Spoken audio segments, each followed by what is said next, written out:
কচ্ছপ এবং রাজহাঁস। টম নামে একটি কথাবার্তা কচ্ছপ বনের গভীরে একটি হ্রদে বাস করত। ছোট পিঁপড়া থেকে শুরু করে বিশালাকার হাতি পর্যন্ত সবার সাথে সারাদিন কথা বলত। কিন্তু টম তার সেরা বন্ধুদের সাথে সবচেয়ে বেশি কথা বলতে পছন্দ করত, বো এবং মো নামে এক জোড়া রাজহাঁস। 3 বন্ধু একই লেকে থাকত। একদিন তারা লক্ষ্য করল যে হ্রদের জল শুকিয়ে যাচ্ছে। সারা বছর বৃষ্টি হয়নি।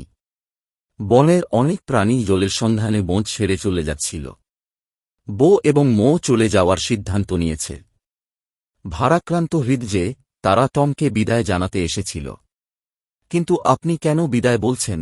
টম জিজ্ঞাসা করলেন। জল ছাড়া শীঘ্রই হ্রদে কোনো মাছ থাকবে না। আমিও চলে যেতে চাই। আমরা আপনাকে সাথে নিয়ে যেতে চাই, কিন্তু বো দুঃখের সাথে বলল, আপনি উঠতে পারবে না। আপনি আমাদের সাথে কিভাবে আসবেন?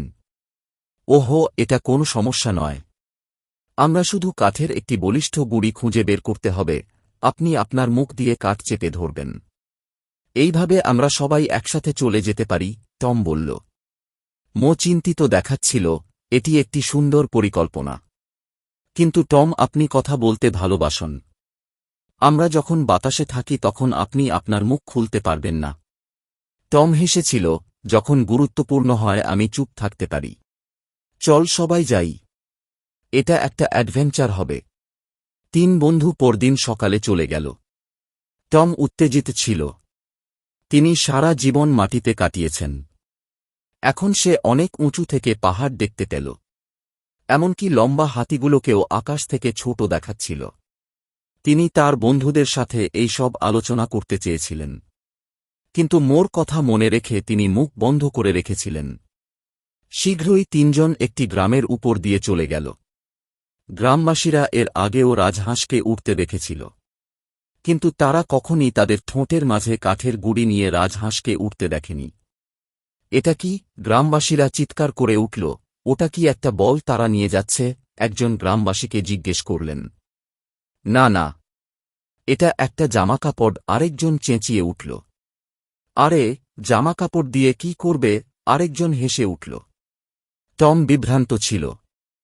এই গ্রামবাসীরা কি গালি দিচ্ছে? তিনি জিজ্ঞাসা করতে চেয়েছিলেন, কিন্তু মুখ খুলতেই তিনি সোজা মাটিতে পড়ে যান।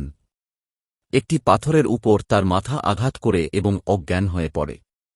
টম যখন চোখ খুলল, সে দেখল বো এবং মো তার সামনে দাঁড়িয়ে আছেন। টমের বিভ্রান্তি দেখে বো বলল, আপনি যখন মুখ খুললেন তখন আপনি পড়ে গেলেন, যদিও আমরা আপনাকে এটি বন্ধ রাখতে বলেছিলাম।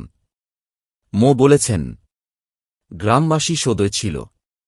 তারা আপনার যত্ন নিয়েছে এবং তারপরে আপনাকে একটি হ্রদের কাছে রেখে গেছে। টম চারদিকে তাকাল। তারা একটি সুন্দর লেকের কাছে ছিল। আমি মনে করি এটি একটি চমৎকার জায়গা, তাই না?